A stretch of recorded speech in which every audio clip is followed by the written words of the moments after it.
তুরাগ তীরে বিশ্ব ইজতেমার দ্বিতীয় ধাপেও মুসল্লির ঢল, খিত্তায় খিত্তায় তালিম করছেন তাবলিগের মুরব্বীরা। অসচেতনতা ও অজ্ঞতায় বাড়ছে স্তন ক্যান্সারের ঝুঁকি, ব্যয়বহুল চিকিৎসায় বিপাকে রোগীরা সহজলভ্য করার পরামর্শ। বিপুল সম্ভাবনার পরও প্রতিযোগী দেশের সাথে পেরে উঠছে না ক্ষুদ্র মাঝারি শিল্প, নতুন ব্যাট আরোপে আরও পিছিয়ে পড়ার শঙ্কা। এবং সীমান্ত নিরাপত্তা জোরদারে রাজি মেক্সিকো কানাডা, শুল্ক স্থগিত করলেন ট্রাম্প। যুক্তরাষ্ট্রের লক্ষ্যবস্তু হলে জবাব দেবে ইইউ।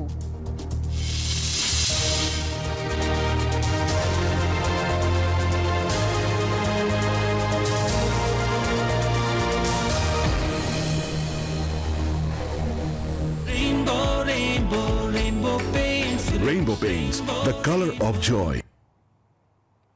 স্বাগত জানাচ্ছি নিউজ 24 সংবাদে। সঙ্গে আছে আমি কাজী আশা। দেখছিলেন সংবাদ শিরোনাম। শব্দের আরেক নাম, একদম ইউনিক স্ট্রাকচারাল ডিজাইনের কসমিক ডো। এর ওয়াল থিকনেস ও রিপ থিকনেস বেশি থাকা, থেকে 50 বছরেরও বেশি। কসমিক ডো, নিশ্চিন্তে 50 বছর। এবার বিস্তারিত। টঙ্গীর তুরাগ তীরে চলছে মাওলানা জুবায়েরের অনুসারীদের প্রথম পর্বের দ্বিতীয় ধাপের ইজতেমা। ফজরের নামাজের পর থেকেই শুরু হয়েছে বয়ান। খিত্তায় খিত্তায় ইবাদত বন্দেগীতে সময় কাটাচ্ছেন মুসল্লিরা। চলছে দিনের বয়ান ও দাওয়াতি কার্যক্রম নিয়ে আলোচনা। জিকির আসকারে মশগুল বিদেশ থেকে আসা মেহমানরাও। এতে অংশ নিয়েছেন সারা দেশের অন্তত 22 জেলার ধর্মপ্রাণ মানুষ। আগামীকাল আখেরি মোনাজাতে শেষ হবে দ্বিতীয় পর্বের আয়োজন।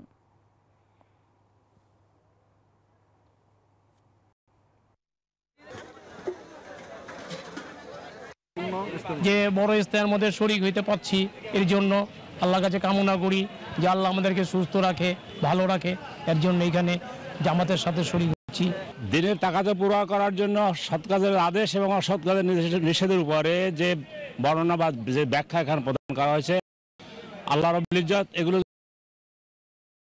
আমাদের পালন করার মতো যোগ্যতা দেয়, তাহলে ইনশাআল্লাহ দুনিয়ায় বেহেশত কায়েম হয়ে যাবে। আমরা তো আইছি আল্লাহ রাজি খুশির জন্য, ইজতেমার জন্য, সৎ কামে রাজি অসৎ কাজে নিষেধের জন্য আমরা ইজতেমার মধ্যে আইছি। আমাদের ইজতেমা আলহামদুলিল্লাহ ভরপুর কামিয়াব হয়েছে।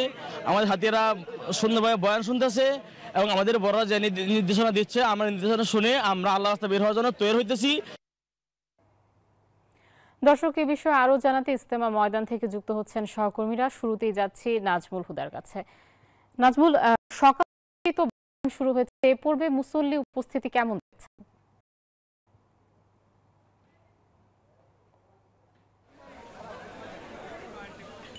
আয়শা, আপনাকে ধন্যবাদ। আপনি যেমনটি বলছিলেন, এখন কিন্তু যে ধর্মপ্রাণ মুসলমানরা কিন্তু লক্ষ লক্ষ ধর্মপ্রাণ মুসলমান কিন্তু এখন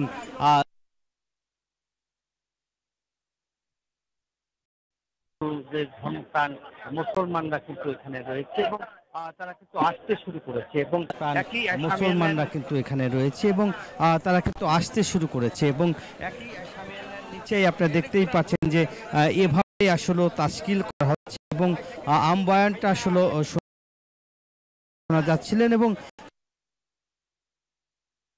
এই মুহূর্তে পুরাপুরি আপনারা দেখছেন যে ধর্মপ্রাণ মুসলমান কিন্তু এখন পুরো দমে এই জামাতে অংশ নিয়েছে এবং যেহেতু আগামীকাল আখিরি মুনাজাত, সেই আখিরি মুনাজাতের মধ্য নিয়েছে এবং যেহেতু আগামীকাল আখিরি মুনাজাত, সেই আখিরি মুনাজাতের মধ্য দিয়ে কিন্তু যে এই ধর্মপ্রাণ মুসলমানরা অংশ নেবেন এবং সেই যেহেতু দিনের দাওয়াতের জন্য এই টঙ্গী বিশ্ব ইজতেমায় তারা এসেছে এবং তুরাগ নদীর তীরে 58তম বিশ্ব ইজতেমার প্রথম পর্বের দ্বিতীয় ধাপে কিন্তু দ্বিতীয় দিন চলছে এবং এখানে জিকিরে মুখর ইজতেমার ময়দান এবং আপনারা জানেন যে ফজর নামাজের পর থেকেই কিন্তু বয়ান হয়েছে এবং বয়ানে কিন্তু অংশ নিয়েছিলেন মাওলানা খুরশেদ এবং তালিমে আমল চলছিল এবং এখন কিন্তু প্রতি খিত্তায় খিত্তায় কিন্তু যে 64 জেলা যে জন্য যে গঠন করা যে চিল্লা, সেই চিল্লার সাথীরা কিন্তু অংশ নিয়েছিলেন সেখানে, এবং বলা হচ্ছে যে তারা এখান থেকে অংশ নিয়ে কিন্তু প্রতিটা জেলায় জেলায় তারা যাবে। এবং অনেকের সাথে কথা বলেছি, তারা বলেছে কতটুকু আল্লাহর কাজে তারা এই তাঁবুতে তারা অংশ নিয়েছিলেন এবং অংশ নেওয়ার জন্য এখানে আসার পরে যে তারা এই বিশ্ব ইজতেমার নসিহত করার জন্য কিন্তু এসেছেন এবং তাস্কিল করেছে, তাস্কিলের মাধ্যমে দিয়ে বিশ্ব ইজতেমার ময়দানে যে তারা জড়ো হয়েছে। এবং আমরা যেটা বলতে চাই যে এই মুহূর্তে আসলে যে ময়দানে কিন্তু যে তারা অংশ নিয়েছেন এবং ময়দানে এখান থেকে কিন্তু তারা বিভিন্ন জেলায় জেলায় যাবেন এবং সেখান থেকে যে ধর্মপ্রাণ মুসলমানরা সেই অংশ নিয়ে কিন্তু তারা বলছেন যে আল্লাহর দিনের রাস্তায় তারা বের হবেন এবং যেহেতু তারা আল্লাহর দিনের পথে তারা যাওয়ার জন্য এখানে প্রস্তুত হয়ে এসেছেন, পরিবার পরিজনের কাছ থেকে তারা সময় নিয়ে কিন্তু এখানে সেই আল্লাহর রাস্তায় এসেছে। এখান থেকেই অনেকেই চিল্লায় চলে যাবেন, এক চিল্লায় দুই চিল্লায়, এবং দিনের খেদমত করতে কিন্তু আপনার জানেন যে তারা এখান থেকে তৈরি হয়েই কিন্তু তারা চলে যাবে আল্লাহর রাস্তায়। ছিল আমার কাছে বিশ্ব ইজতেমার দ্বিতীয় দিনের সর্বশেষ খবর। একই খবর জানতে আমার আরেক সহকর্মী হচ্ছে আরেক প্রান্তে যাচ্ছি জাহাঙ্গীরের কাছে। জাহাঙ্গীর।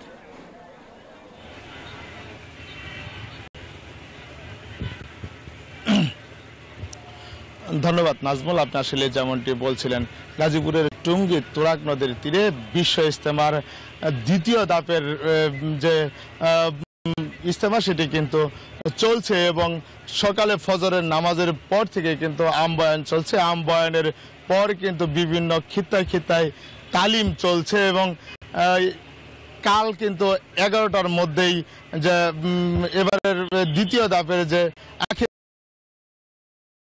মোনাজাত সেটি কোন অনুষ্ঠান হবে এটি জানিয়েছেন মিডিয়া সমন্বয়ক হাবিবুল্লাহ রাহান। আমি যদি একটু দেখাই যে আজ কিন্তু যে আনুষ্ঠানিকতা সেটি কিন্তু চলছে এবং লক্ষ লক্ষ যে মুসল্লি তারা কিন্তু খিত্তায় অবস্থান করছেন এবং তারা তাদের তালিম করছেন এবং আল্লাহর যে দিক নির্দেশনা সেটি মানার জন্য এবং আল্লাহকে রাজি খুশি করানোর জন্য কিন্তু তারা এই যে 3 দিনের যে ইজতেমা সেই ইজতেমায় কিন্তু তারা অংশগ্রহণ করেছে। এতে কিন্তু 22 জেলার যে সাধারণ মুসল্লি রয়েছে এবং ঢাকার একাংশ, এই 22 জেলা এবং ঢাকার একাংশের মুসল্লিরা কিন্তু এই ইজতেমাতে অংশগ্রহণ করছে এবং আইন শৃঙ্খলা বাহিনী যারা রয়েছে তারা বলছেন যে ইজতেমার ময়দানে সকল ধরনের নিরাপত্তার ব্যবস্থা করা হয়েছে এবং যে পুলিশ সদস্য এবং আইন শৃঙ্খলা বাহিনী সকলে মিলিয়ে কিন্তু মুসল্লিদের নিরাপত্তার চাদরে ডেকে রাখত। এই ছিল গাজীপুরের টুঙ্গী ইজতেমার ময়দান থেকে আমার কাছে সর্বশেষ তথ্য। আয়েশা। জাহাঙ্গীর, আপনাকে ধন্যবাদ। সেই সাথে ধন্যবাদ নাজমুল হুদা আপনাকেও। এই যে আমার ব্যাংক আরএফএল গ্যাস স্টোভ, এর সায়েন্টিফিক নজল আর ব্রাশ বার্নার তাপকে সমানভাবে ছড়িয়ে খরচ বাঁচায় 25%। আরএফএল গ্যাস স্টোভ নিরাপদ ও গ্যাস 304 ফুড গ্রেড স্টেইনলেস স্টিলে তৈরি, যা নিশ্চিত করে জংবিহীন সিঙ্কের আজীবন নিশ্চয়তা। আরএফএল কিচেন সিঙ্ক, স্বাস্থ্যকর কিচেনের চিরস্থায়ী সমাধান। কুসংস্কার, অসচেতনতা, অজ্ঞতার কারণে গ্রামাঞ্চলের নারীদের মাঝে দিন দিন মরণঘাতী রোগ স্তন ক্যান্সারের ঝুঁকি বাড়ছে। বিপুল খরচের কারণে প্রয়োজনীয় চিকিৎসাও নিশ্চিত করা যাচ্ছে না। সামাজিক ট্যাবুর কারণে অধিকাংশ নারী আবার এই রোগের কথা গোপন রাখেন। বিশেষজ্ঞরা বলছেন সচেতনতা বাড়ানোর পাশাপাশি সহজলভ্য চিকিৎসা জরুরি। মতিউর মর্তুজা ও নাজাত আহমেদের তথ্যচিত্রে ডেস্ক রিপোর্ট। সরকারি চাকুরিজীবী রোজি খন্দকার 2018 সালে 39 বছর বয়সে আক্রান্ত হন স্তন ক্যান্সারে। দেশের বিভিন্ন হাসপাতালে চিকিৎসা নিয়েও কাজের কাজ হয়নি কিছুই। উন্নত চিকিৎসার জন্য যান প্রতিবেশী দেশ ভারতে। দীর্ঘদিনের চিকিৎসায়ও পুরোপুরি সুস্থ হতে পারেননি। তার মতে, একদিকে বিপুল চিকিৎসা খরচ, অন্যদিকে সামাজিক নানা প্রতিকূলতা এই মরণ ব্যাধি থেকে উত্তরণে বড় বাধা। এই ট্রিটমেন্ট করাইতে গিয়ে আসলে ফিনান্সিয়াল প্রচুর সাপোর্ট তো লাগেই, তার সঙ্গে মানসিক শক্তি লাগে, পারিপার্শ্বিক সহযোগিতা লাগে। তো এই ব্যয়টা আসলে অনেক কমানো উচিত। গ্রামের নারীদের অবস্থা আরো ভয়াবহ। স্তন ক্যান্সার সম্পর্কে জানেন না বেশিরভাগই। স্তন ক্যান্সারের বিষয়ে আমি কিছু জানি না, জানাইনি কেউ। সরকার যদি আমাদের জন্য এগুলা একটু ইয়া করতো তাহলে আমাদের ভালো হইতো। একই রকম প্রকোপ এবং ওই বিশ্ব তথ্য অনুযায়ী আরেকটি তথ্য দেওয়া হয়েছে, যদি এইভাবে সংক্রামক হতে থাকে, এইভাবে যদি আক্রমণ হয়ে থাকে, তাহলে আমরা আশঙ্কা করি যে 2050 সাল নাগাদ প্রায় 3.5 কোটি মানুষ ক্যান্সার রোগে নতুনভাবে আক্রান্ত হবে বিশ্বজুড়ে। বিশেষজ্ঞরা বলছেন স্তন ক্যান্সার নিয়ে জনসচেতনতা তৈরির পাশাপাশি চিকিৎসা ব্যবস্থা আরো সহজ করার বিকল্প নেই। মহিলাদের সচেতন করতে হবে কিভাবে, যে স্তন ক্যান্সার হলে তোমাকে মাঝে মাঝে স্তনটা খেয়াল করতে হবে যে তা কোথাও কোনো রঙহীন হচ্ছে কিনা, মানে রং পরিবর্তন হচ্ছে কিনা, কোনো সোয়েলিং বা উঁচু হয়ে যাচ্ছে কিনা। এটা হলে সাথে সাথে কোনো নিকটবর্তী কমিউনিটি সেন্টারগুলোতে তাদের সাথে শরণাপন্ন করা। একটা হচ্ছে ওয়ার্ড চালু এবং একটা হচ্ছে পথ সৃষ্টি, এই কাজগুলো করলে এবং ওষুধ সরবরাহ, এই কাজগুলো যদি করতে পারা যায় তাহলে আমি মনে করি যে ক্যান্সার রোগীদের সেবার মান আরো উন্নত হবে। স্তন ক্যান্সার নিয়ে তৈরি কুসংস্কারের বিরুদ্ধে সামাজিক প্রতিরোধ তো বটেই, স্কুল পর্যায়েও সচেতনতা বাড়ানোর পরামর্শ দেন তারা। Desk report, news 24। বিজলি কেবলস যে কোনো স্থাপনার বৈদ্যুতিক সংযোগকে রাখে নিরাপদ। এর স্কিন কোটেড ইনসুলেশন সম্পূর্ণ ফায়ার রিটার্ডেন্ট, তাই বিজলি কেবলস নিজেই নিজেকে নেভায়। বিজলি কেবলস, নিরাপদ আজীবন। নিউজ 24 সংবাদের সময় হলো একটা বিরতির, সাথেই থাকুন।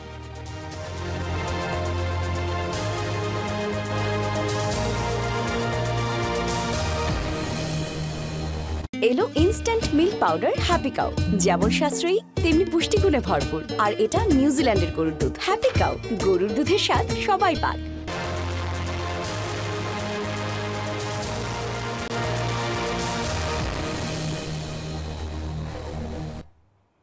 স্বাগত আরেকবার নিউজ 24 সংবাদে।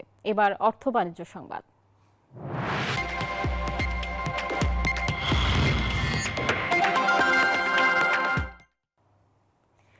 বিপুল সম্ভাবনার পরও প্রতিযোগী দেশের সঙ্গে পেরে উঠছে না দেশের ক্ষুদ্র মাঝারি শিল্প। প্রায় সব সূচকেই পিছিয়ে আছে এই খাত। এমন বাস্তবতায় নতুন ভ্যাট আরোপের কারণে এ খাতের গতি আরও কমে যাওয়ার শঙ্কায় উদ্যোক্তারা। তাদের অভিযোগ, সক্ষমতার সীমাবদ্ধতা, রপ্তানি প্রতিবন্ধকতা এবং আর্থিক খাতের সঙ্গে উদ্যোক্তাদের দুর্বল সম্পর্ক এসএমইর বিকাশে বড় বাধা। এক অর্থনীতিবিদ বলছেন, এ খাতে ভ্যাট আরোপ হলে তা নিয়ে ভাবতে হবে সরকারকে। বিস্তারিত রিয়াজ সুমনের বিশেষ প্রতিবেদনে।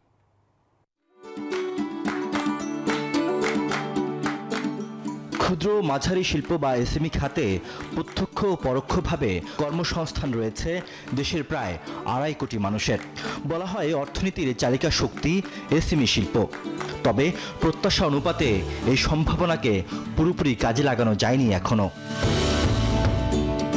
বাংলাদেশ পরিসংখ্যান ব্যুরো বিবিএস এর অর্থনৈতিক সুমারির তথ্য বলছে, দেশে প্রায় 79 লাখ কুটির, ক্ষুদ্র ও মাঝারি উদ্যোক্তা রয়েছে। তবে বৈশ্বিকভাবে ব্যবসা বাণিজ্যের 90%ই এসএমইর দখলে থাকলেও নানা মানদণ্ডে এখনও পিছিয়ে আছে বাংলাদেশ। প্রতিবেশী ও প্রতিযোগী দেশগুলোর জিডিপিতে যেখানে এসএমই খাতের অবদান 40 থেকে 60%, সেখানে বাংলাদেশের 30%-এর কম। অথচ বড় বড় শিল্প খাতকে বাঁচিয়ে রাখা এবং দেশের সার্বিক অর্থনীতিকে এগিয়ে নিতে এ খাতের বিকল্প নেই। উদ্যোক্তাদের অভিযোগ, শর্তের বেড়াজালে এসএমইদের বড় একটি অংশই ব্যাংক ঋণ পান না, ফলে অনেকেই ছড়ে পড়েন অর্থাভাবে। আমার ফ্যামিলির জামিনদার হলে হচ্ছে না, বাহিরের আরো 2 জন লাগছে, তো অনেক সময় কেউ তো কারো জামিনদার হতে চায় না। এসএমইর সংজ্ঞার কারণে ব্যাংকগুলা যে জায়গাতে কনজারভেটিভ, তারা যেখানে 1 কোটি বা 5 কোটি টাকা দেওয়ার ক্ষেত্রে উৎসাহী, সেখানে তারা 5 লক্ষ বা 10 লক্ষ টাকা দেওয়ার ক্ষেত্রে খুব একটা উৎসাহী না। এসএমই খাতের উন্নয়নে রপ্তানির সুযোগ বৃদ্ধি, প্রযুক্তিগত দক্ষতা, অবকাঠামো উন্নয়ন ও নীতি সহায়তার দাবি জানিয়েছেন উদ্যোক্তারা। কাঁচামাল আনার ক্ষেত্রেও যে ভ্যাটের যে যন্ত্রণাগুলো আছে, পলিসিতে আছে যে সেই ধরনের কাঁচামালগুলা ইম্পোর্ট করলে গভর্নমেন্ট সেটা আবার এক্সপোর্ট করার ক্ষেত্রে কর রেয়াত বা সুবিধা দেবে, কিন্তু বাস্তবতা হচ্ছে সেটা কোনোভাবেই পাওয়া যাচ্ছে না। জাপানের কথা বলেন, জার্মানির কথা বলেন, আর পৃথিবীর যেই লার্জেস্ট কান্ট্রিগুলোর কথা বলেন যারা অর্থনৈতিকভাবে সফল, তাদের ব্যাকওয়ার্ড লিঙ্কেজটাই হচ্ছে এসএমই। সরকারের যদি সুষ্ঠু পরিকল্পনা না থাকে এবং ওই পরিকল্পনার পথ পরিক্রমা যদি স্মুথ না হয়, তাহলে আলটিমেটলি ওইটা তো জিডিপির যে টার্গেট থাকে কখনোই কভার করতে পারে না। অর্থনীতির বিদ্যমান চ্যালেঞ্জ মোকাবেলায় ক্ষুদ্র ও কুটির শিল্পই সবচেয়ে বড় শক্তি বলে মনে করেন এই অর্থনীতিবিদ। তারা যে সমস্ত পণ্যগুলো ব্যবহার করে, তারা যে সমস্ত র মেটেরিয়ালসগুলো বিদেশ থেকে নিয়ে আসে তাদের পণ্য উৎপাদনের জন্য, সেগুলোর যাতে একটা পলিসি সাপোর্ট দেওয়া হয়। এসএমইর বিকাশ ত্বরান্বিত হলে বাড়বে নতুন কর্মসংস্থান, পাশাপাশি রপ্তানিতেও জোরালো ভূমিকা রাখবে বলে মনে করেন খাত সংশ্লিষ্টরা।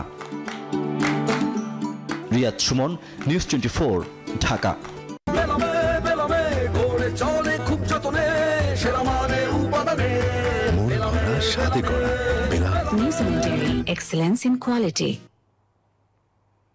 বাড়তি সম্পূরক শুল্ক প্রত্যাহার না হলে আজ ও কাল সারা দেশে ফল সরবরাহ বন্ধ করার হুঁশিয়ারি দিয়েছেন আমদানিকারকরা। তারপরও দাবি না মানলে 13 ফেব্রুয়ারি থেকে অনির্দিষ্টকালের জন্য একযোগে বন্দর থেকে ফল খালাস বন্ধের হুমকি দিয়েছেন তারা। ফলকে বিলাসী পণ্যের তালিকা থেকে বাদ দেওয়ারও দাবি করেন ব্যবসায়ীরা। দেশে ফলের চাহিদার 60% আসে আমদানি হয়ে। সম্প্রতি ফল আমদানিতে ভ্যাট ও সম্পূরক শুল্ক বৃদ্ধির প্রভাবে বেড়ে গেছে সব ধরনের বিদেশি ফলের দাম। প্রতি কেজি আঙ্গুরে এখন শুল্ক দিতে হচ্ছে 157 টাকা, যা আগে ছিল 122 টাকা। একইভাবে 1 কেজি আপেলে কর দিতে হচ্ছে 137 টাকা, যা আগে ছিল 120 টাকা। এবং কমলায় কর দিতে হচ্ছে সব মিলিয়ে প্রতি কেজিতে 116 টাকা, যা আগে ছিল 103 টাকার মতো। আমদানি করা তাজা ফলের উপর বর্ধিত সম্পূরক শুল্ক প্রত্যাহারের দাবিতে সোমবার রাজধানীর আগারগাঁও মানববন্ধন করেছে Bangladesh fresh fruits importer association, যেখানে তারা সময় বেঁধে দেন বর্ধিত শুল্ক প্রত্যাহারের। প্রতীকী হিসাবে 4 এবং 5 সারা বাংলাদেশের স্থলবন্দর, নৌবন্দর, যত বন্দর আছে সমস্ত জায়গা থেকে ফল আমদানি বন্ধ থাকবে।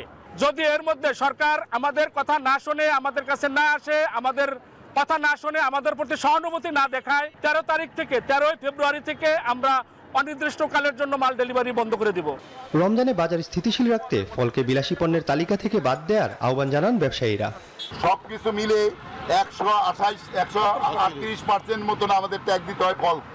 ফলকে এটাকে বিলাস পণ্য করা হয়েছে, ফলকে বিলাস পণ্য হতে পারে। প্রতিবাদী মানববন্ধন শেষে ব্যবসায়ীরা রাজস্ব বোর্ডের চেয়ারম্যানের কার্যালয়ে স্মারকলিপি দেন। আহাদ চৌধুরী, নিউজ 24, ঢাকা। গাড়িটা আমার প্রেজেন্ট, আমার ফিউচার, আমার হ্যাপি লাইফ। আইডিএলসি আমার ফাইন্যান্সিয়াল পার্টনার বলেই কার লোন আমার কাছে লাইফ ইনভেস্টমেন্ট। এবার আন্তর্জাতিক সংবাদ।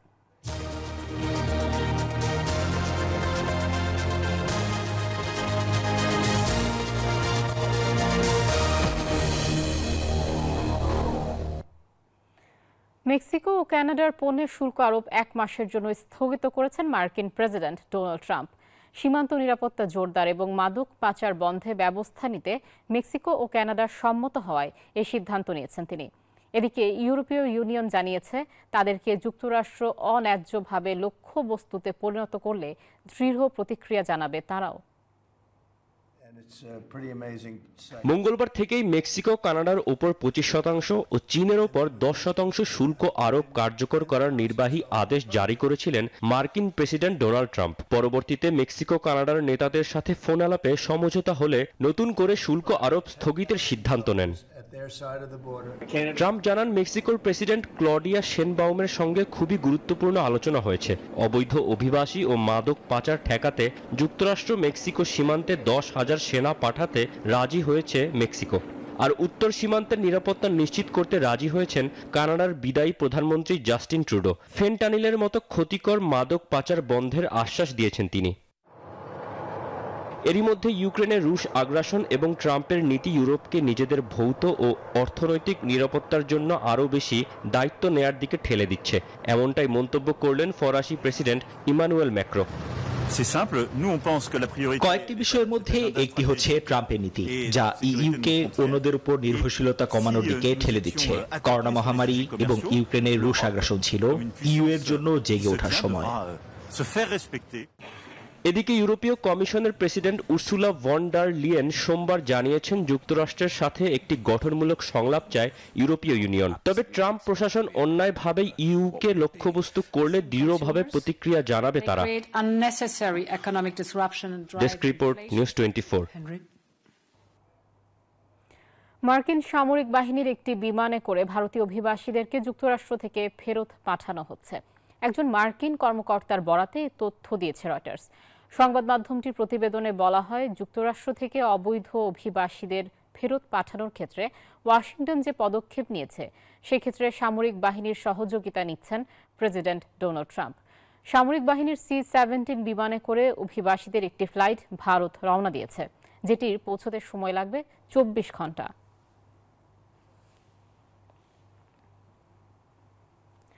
সুদানে সামরিক ও আধা সামরিক বাহিনীর মধ্যে ভয়াবহ লড়াইয়ে অন্তত 65 জন নিহত হয়েছেন। আহত হয়েছেন আরও 130 জন। ভয়েস অফ আমেরিকার খবরে বলা হয়, দেশটির দক্ষিণ ও পশ্চিমাঞ্চলে লড়াইয়ে হতাহতের এই ঘটনা ঘটে। এর মধ্যে দেশটির সাউথ কর্ডোফান প্রদেশের রাজধানী কদুগলিতে কামানের গোলাবর্ষণে কমপক্ষে 110 জন হতাহত হয়েছেন বলে তথ্য পাওয়া গেছে। 2023 সালের এপ্রিল থেকে সংঘাতে জর্জরিত হয়েছে সুদান। তবে সাম্প্রতিক সপ্তাহগুলোতে দেশটির নিয়মিত সেনাবাহিনী এবং RSF এর মধ্যে যুদ্ধের তীব্রতা বেড়েছে।